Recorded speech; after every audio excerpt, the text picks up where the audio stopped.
Again. Hey, I can't tell you this damn girl. Hey, who are you talking to? You show some respect to my... No, you tell her who you to. You show some respect to my woman.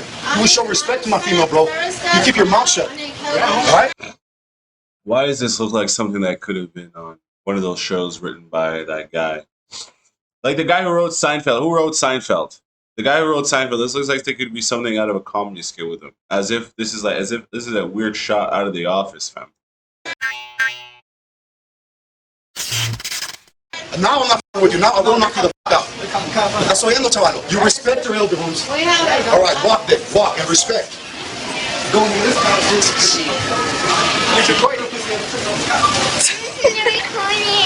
Sweet boy just stepped in because I didn't have the courage to ask the guy to move away from me. He sounds like a man to me. What's up on it? If she's not comfortable, then there's other places on the bus. I stay where I like. Why you decide for me? Because I can what is your problem? I watch on the... There's other places on the bus. I decide where I like, man. What is your problem, stupid man? You are real stupid. I am... He saved us from creepy men.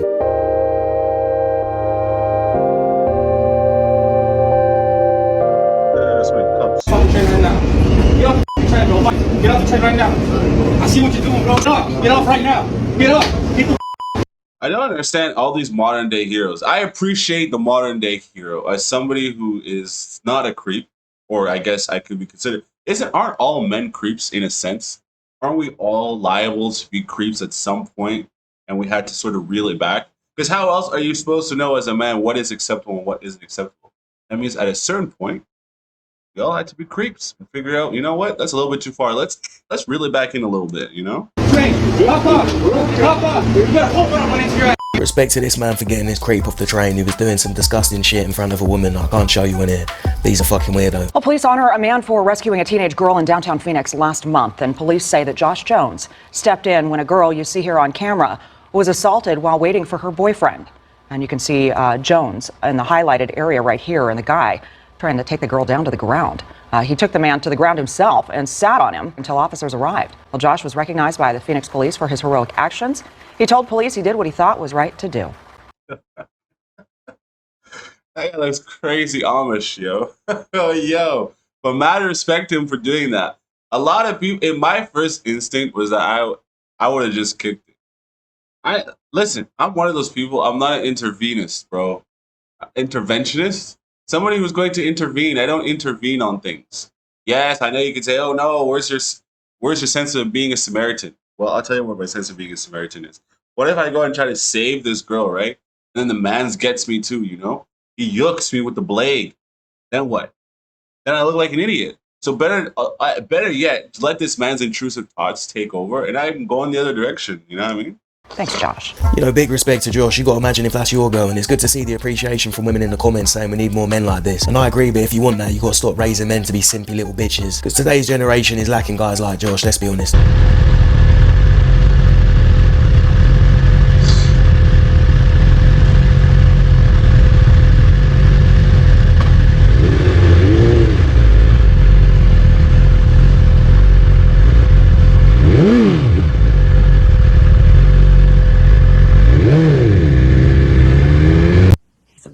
Savannah.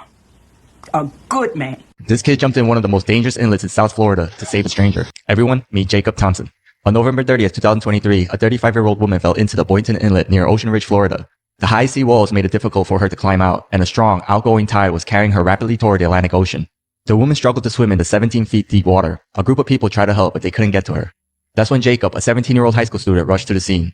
Jacob saw the woman approaching. He removed his shirt, took a running jump from the seawall, and landed feet first into the water. He swam about 90 feet and secured the woman around the chest. She kept on apologizing to Jacob as he told her back to the seawall, fighting the dangerous current with one arm. Two other men came and helped her out of the water. Yo, that is crazy, man. That's crazy. Okay, so a shorty swimming, would I jump into the water? Once again, I would not jump into the water to save her because I'm not a very good swimmer. Maybe in that situation, God, Jesus Christos himself could give me the power and energy I need to save her. But for the most part, you know niggas not jumping in that water. So now, that's two cases already you've seen that I would not go saving people. Now, you might go ahead and say, you know what, Seth, you're a piece of shit. Well, it is what it is. You know what I mean? It is what it is.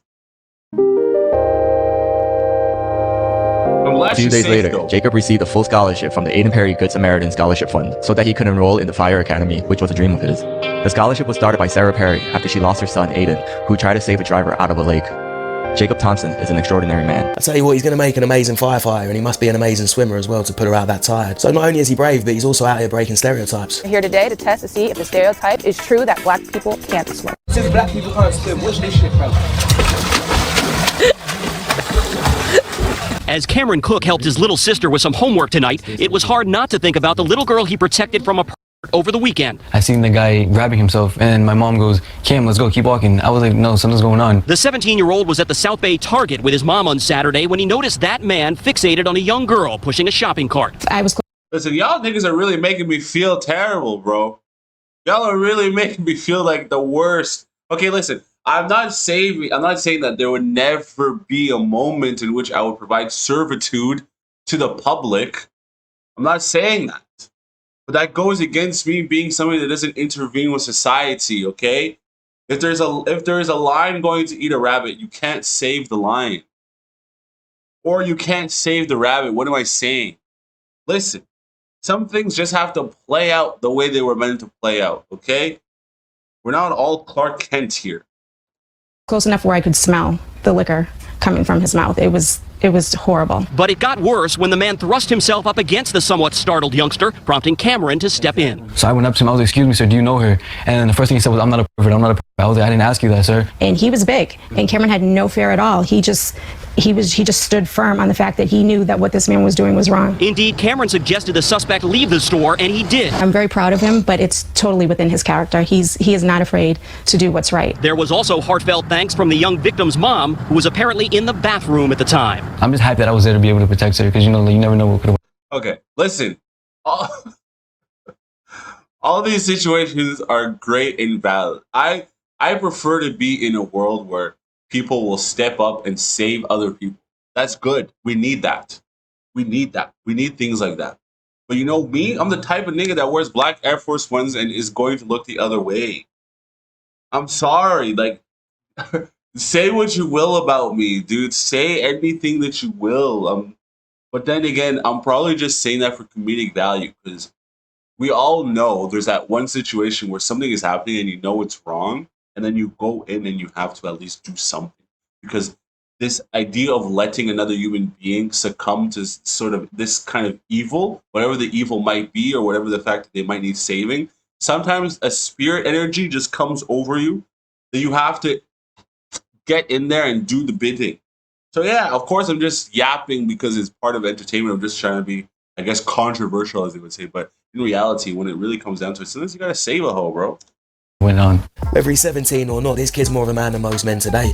I'm just glad he was able to help the girl and he didn't get himself hurt, because it sounds like the guy was bigger. It's a massive risk whenever you do that. Whenever you approach one of these weirdos, you don't know whether they've got a weapon, you don't know what they're thinking, so... You can see right here, we've got this lady drove into the area that's flooded out, and she's screaming right now. Just called 911. Fire department is coming in, but she drove right into the floodwaters. So I'm patiently waiting for 911 to come. Area right here.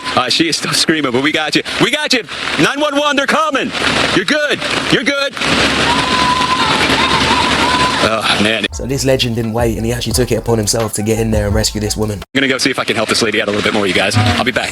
And he did. That's Fox meteorologist Bob Van Dillen. Watch as he wades through the water with a woman on his back. So he went to get her.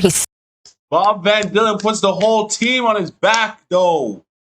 He put the whole team on his back, though. Bob Van Dillen. Look at this nigga, bro. Put that lady on her back. And it's, oh, shoot, the lady's black and can't swim? He spoke to Fox and Friends after the rescue, though, detailing what he went through and what was going on in his mind when he kept hearing the woman scream for help. I know that we're swamped here with all the 911 calls because there's so many high water rescues that we've already documented so far, and call 911 in 5 minutes, 10 minutes, and you could hear her screaming, right? You could hear it during my live shot, real loud. And that's her car right there. Windshield wipers are still on. So I just said, that's what I'm saying. That's what I was literally just the point I was just making, where I was saying that it's one of those situations where the spirit just comes over you to save the person, regardless if you are a complete piece of shit or not, dude. Sometimes that evilness is going to subside and the angel wings are going to come forth and take you where you need to go. You know what? I realize I'm with you guys. I'm on the air, but I can't let it go. So I just, I dropped everything and I took my wallet out of my pants and I went in there, waded in, got chest deep. She's fine. She was in shock. She was cold, shivering. So I gave her one of my shirts and she was in our car. A desperate cry for help. That's when I started running, so I was like, oh, something just happened. A woman had just fallen backwards over the steep edge of the large mountain trail. Her daughter was holding on. Help, thank you. I'm sorry. Maybe okay. No. You're not going anywhere. We got you. Okay. Here, grab my hand with this hand. Mom, grab his hand. You got it. Try to hold my both feet. I can't. I only have one arm. Okay. I'm sorry. What happened to your other arm? Thank you. No, use your feet. Get back up here. You got this. Okay, let me. No, I'm not letting you go. I got your other hand. All right? I'm fine. Thank you. Thank you. And That was incredibly scary. This ain't another bear joke, but if a bear had been there, it would have definitely pulled her up quicker, let's be honest. Damn. So I could have eaten her. Then leave, go. I'm not going with you. I'm not going with you. I'm not going with you. I'm not your girl. a man persistently refuses to leave a visibly frightened girl. If you get too close again, I'm gonna put him to sleep. If you can't bag it with words, bag it with force, as they say. I'm joking, you guys. I'm joking. Obviously, Jesus Christ, I'm joking, people. I'm gonna put you on sleep. Then leave, go. I'm not going with you. I'm not going with you. Hit you first. No, he's playing himself. While providing a description of the man to the police, he tries to communicate with the girl. Stop. Her savior then reaches his limit and starts approaching the creep, who does everything possible to incite a physical altercation. Fortunately, the girl intervenes and prevents them from fighting. Why did he get in that monkey gorilla stance?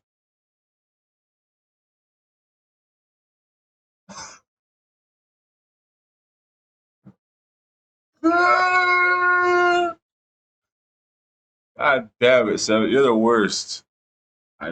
Listen, I never said I was a good person. I never said that. I don't walk around saying I'm a nice person. What the fuck would I say that for? But she can't keep them separated for long. The police eventually arrived. Women in their 70s casually walking on Pitkin Avenue in Brownsville, Brooklyn, never saw it coming. A homeless man approaches the woman pulling a shopping cart and shoves her to the ground. Then he punches the other woman right behind her. It was bad. She was bleeding from her head and we had to give her tissue. Within seconds, a Good Samaritan who had just passed by runs after the attacker, tackling him to the ground, holding him as witnesses call police. He risked it all. Once police arrived, the Good Samaritan, who is also homeless, rushed over to check on the two injured women and explained what happened to responding officers. We should have more people like him. Yo, even the homeless nigga is out here saving lives. Oh, shit. Yo, Seth, you are a real piece of shit, man. You're terrible. I'm a terrible person, man. I'm oh God. Someone save me.